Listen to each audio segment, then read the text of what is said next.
Okay. Cool. Well, it's really late your time. Did you want to tease the topic that I sent you? Yeah, absolutely. Because I don't know if this is a good enough topic to merit um, a lengthy discussion, but it's something that I've been thinking about, and I was wondering if you had any insights on it. Okay, so Joseph Smith was raised in the Protestant Reformation um, period, um, where it was pretty strong by the time he came around. Like there was many different denominations and people figuring out what the different scriptures meant, what salvation meant, damnation, works, grace, baptism, like all this different stuff. In that period, he was taught and guided to restore a truth and a priesthood order that was lost from the earth. And in the process, restored the Church of Jesus Christ of Latter day Saints, and in organizing that church, adopted what seemed to be some Protestant flavors into into the Restoration. And a lot of what was restored is way older than the Protestant Reformation. It's ancient um, rituals, rites, practices, ordinances, things that have been around for millennia. But there are some things that are either curious or I'm not as familiar with or seem to be very Protestant traditional. And so I was curious about a couple of them.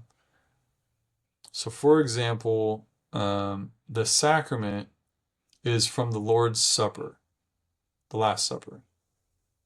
The way that we do it, I think, is a Protestant tradition. As far as everybody's in pews and there's a table, we pray, and then the deacons pass it to the congregants. Prayer circles have been around for a long time. That's kind of an ancient, it's like half ancient, half Protestant. The concept of revivals, or what we call firesides traditionally, like firesides and revivals, and even general conference, you can call that a revival or a, what do they call those in some of the other Protestant traditions? Camp meetings, things like that. So that concept, giving a talk or giving a sermon, even chapels and the way chapels are laid out with the pews and the pulpit and all that. And the way you give testimonies, like we give testimonies in testimony meeting. A lot of churches, Protestant churches have testimony meetings. And a lot of Protestant churches have veils too, like Baptist churches and stuff, they'll have veils. Missionaries going on missions. Let's see. The one that surprised me a couple years ago, I was in a church and I was flipping through their little booklet that they have behind the chair, and I noticed the articles of faith for the church. And it's the first time I noticed it, but since then I've noticed that pretty much every church has a set of articles of faith. And so I Yeah. wonder if that was a Statements of thing back belief. in Yeah. Joseph. Well, these ones were called articles of faith, but yeah, maybe a lot of them call them statements of belief.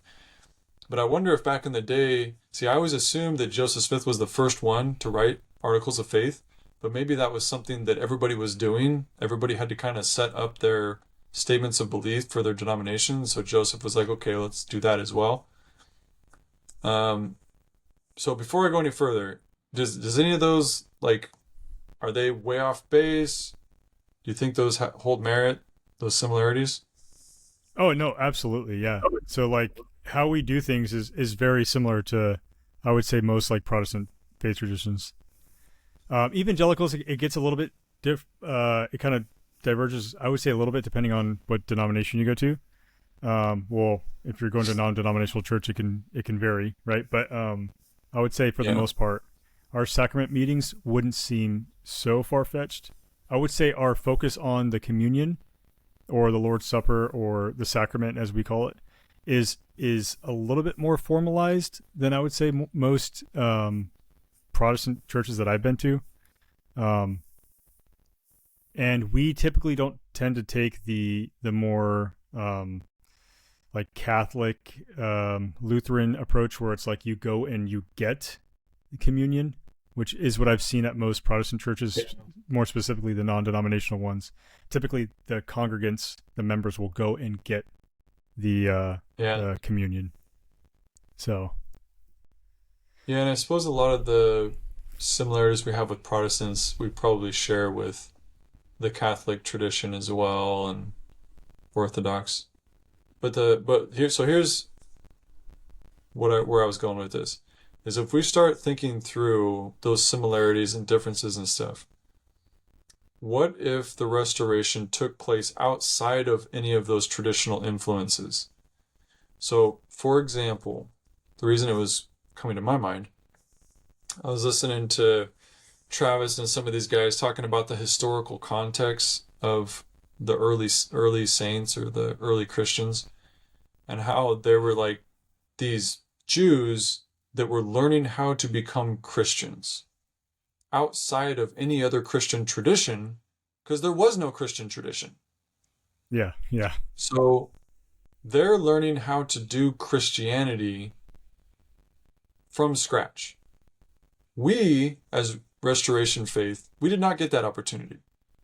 We had to learn how to become Restoration Christians in the containment of the Reformation tradition for a variety of reasons. But what if that wasn't the case? In some mind, I'm like, man, I wonder if sacrament meetings would look different. I mean, would we even have pews? Would we be standing? Would we be sitting in circles with the pulpit in the middle? Would sacrament be beginning at the beginning of the meeting or at the end of the meeting? How long would it be? Who would be in the room? Would it be kids and adults? Like all of a sudden my brain started going crazy. So is how much of what we do is actually doctrine versus just the tradition of our day? Do you want me to respond to that? So If I you, think, yeah, yeah, so I think that there's very little within the actual sacrament meeting itself that needs to actually legitimately be done. So, what are the things that need to be done, right? So, the sacrament needs to be blessed. It needs to be set on. Well, it needs to be set apart, and then it needs to be broken and blessed, and then it needs to be passed, and then who has to be there to preside to see that that process is done? The bishop. But the individuals within the room, you're right. It only needs to be those who need to partake of the sacrament.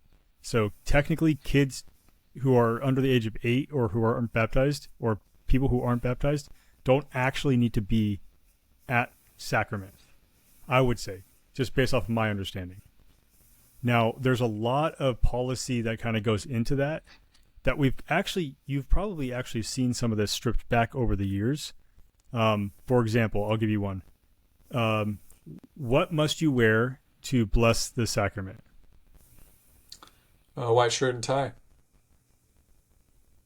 Yeah, right. And I traditionally. asked that because, I know that's not the case, but traditionally that is what most people what their mind would go to answer that question.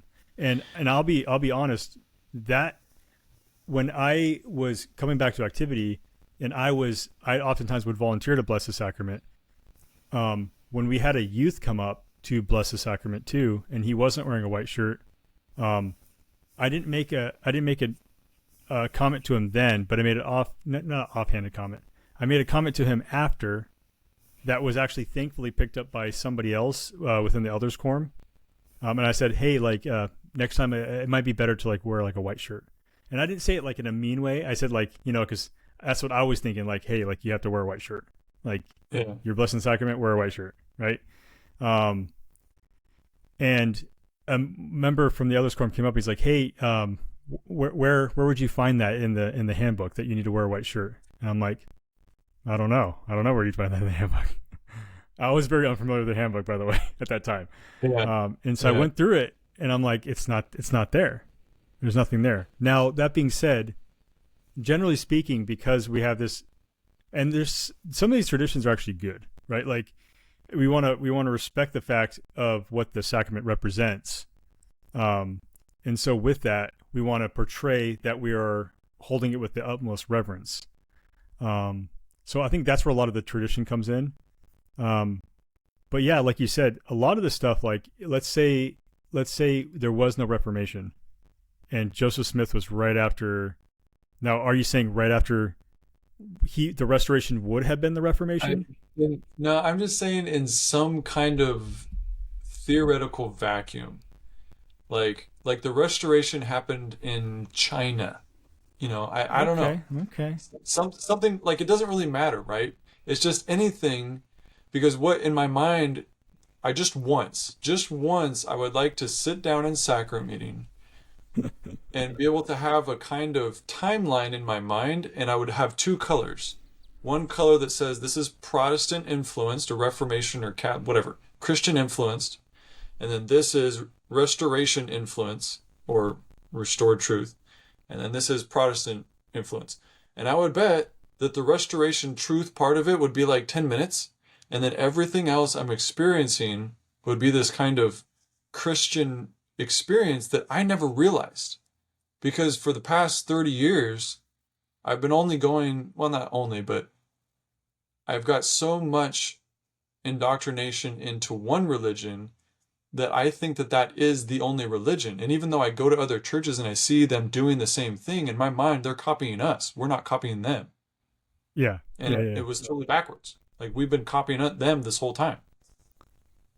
Well, so, and this will be a shock, but when we do go to 30-minute sacraments or sacrament only services, like it's interesting because that would be a breakaway from the Reformation, where there's That's a true. traditional sermon being taught after, like whether or not the communion's at the end or in the beginning, I think is kind of irrelevant to the point. Because even in our services, I think technically, while it is laid out in the handbook that we do it in the beginning prior to, I It's don't not, think that's it's not, it's not okay. not, Okay, so I mean, but that would make sense, right? Because although it is the focus of the sacrament meeting, does it need to be in the beginning versus the end? I would say it doesn't really. The timing of it really doesn't matter, although it makes it easier to have in the beginning because you can focus on, arriving to yeah, do that. But yeah, if we shifted to just sacrament only, right? The ordinance of the sacrament, right? We're just doing the sacrament. That in my mind, that would make perfect sense. To have no talks or no and no second meeting, no second hour meeting. yeah. But So I, you would still need a second hour sometime. But to not have it connected to that sacrament, I would be okay with that separation. yeah, I played with this idea. Once I kind of like had this in my head of like, oh my gosh, we could really do this a whole bunch of different ways Yeah. and not break from restoration truth because restoration truth is such a small part of what we do. I really started, like playing around with different ideas, and there is no obvious right way to do it. There's like convenience and how do you bring in the spirit, and there's all kinds of different factors. But yeah, the one thing that interested me the most is kind of what you're saying, which is if the focus was 100% to bring in the spirit and honor the sacrament, we would do it a lot differently. There are a lot Yeah. of other things that we're trying to accommodate, and if that was our single focus, it would definitely be different. And I agree. And if you look at President Nelson, like just removing that third hour, like I imagine if he had just cut it down to 30 minutes, sacrament only, right away, how jarring that would have been. But with And that being said, I can see that progression to where it's like, hey, this thing that we do on Sunday, the sacrament, is very important. And we need to like understand that this isn't part of I'm stressing about getting like a sacrament talk, or uh, I'm having to perform this musical number in sacrament, right? Because if you think about it, even stuff like that, while it does bring the spirit to the meeting, it's not still not the point of the sacrament. Like the sacrament itself is the focus. Yeah. It would be like going to the temple to do an ordinance, like let's say baptisms for the dead.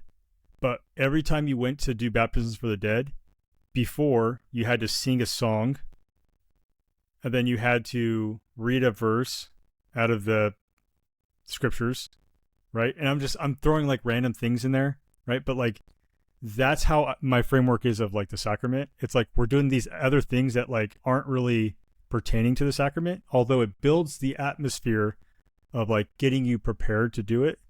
It's not really necessary for the sacrament. Does that make sense? Yeah, I actually had that conversation not too long ago. I can't remember exactly what happened, but somebody was complaining about the baptismal program for one of the kids that were going to get baptized. And they said something about how it has to be a certain way. And I said, it doesn't have to be that way. And they said, Nope. no, no, no, it has to be that way. It's part of the baptismal process. And I was like, in the temple, I'm pretty sure we just say the prayer and we baptize him. And they were like, oh, that's where you're coming from. And I was like, yeah, like we just need to get this kid baptized. I don't care what songs we're singing, like who's playing the music. It was pretty fun. Yeah. They're all appendages to the main thing. But once again, because we're human, and because we like things to be systematized and very like we're very. I think oftentimes we get overwhelmed with the things that aren't important, and that was one of the things that Yeah. like in the beginning of that live we just did. Like that's what I was talking about. Like, should we be focusing days and days and days leading up to an event, planning all these little intricate things like, oh, there's going to be, there's going to be a vase on each table, and in the vase there's going to be, Yeah. we're going to have rocks, and then I have to plan to do all that stuff, and that's not the purpose of any of it. Yeah. So And that's such a hard tradition. So yeah, I will continue to think about this because I'm super fascinated by it. If Christ returns and he says, I don't care about your Christian tradition, we're going to do it my way, I wonder what that would look like.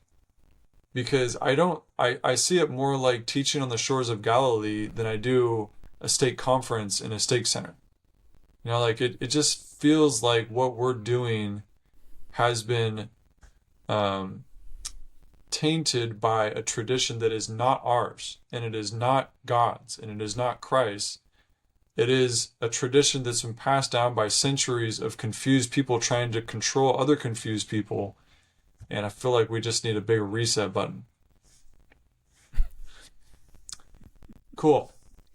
Any last yeah, thoughts? well, I think there's some stuff that we do that, I mean, so let's look at like a normal meeting plan, right? Usually opens with a prayer, and then there's typically a song, and then there's announcements, and then some words.